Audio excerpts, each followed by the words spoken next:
உள்ளே ஆடிக்கொண்டிருக்கிறான் என் அப்ப நம்பலவாணன், ஆடிய பாத நம்பலவாணன். அவனை நம்புங்க. உங்க வீடு ஆடாது, உங்க வாழ்க்கை ஆடாது, உங்க தொழில் ஆடாது, உங்கள் திருமண வாழ்க்கை ஆடாது. அவன் ஆடிக்கொண்டே இருக்கிற வரையிலும் நீங்க இன்பத்தோடு ஆடிக்கொண்டே இருப்பீர்கள். உங்க வாழ்க்கை இன்பமா இருக்கும். கவலைப்படாதீங்க.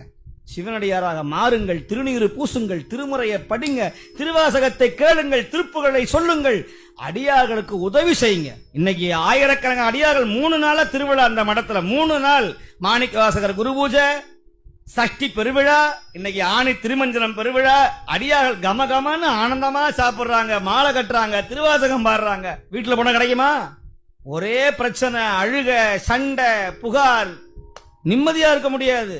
இது அவனுடைய திருவடியில, இந்த மடத்துல தான் நிம்மதியா இருக்க முடியும். நம்ம ஓதுவா மூர்த்திகளே பாருங்க, திருமுறையை பாட சொன்னா அவர் அபிஷேகம் பார்க்க உட்கார்ந்துகிட்டார். ஏன்? அந்த அபிஷேகத்தை பார்க்க பார்க்க உடம்புல வியாதி போகும்.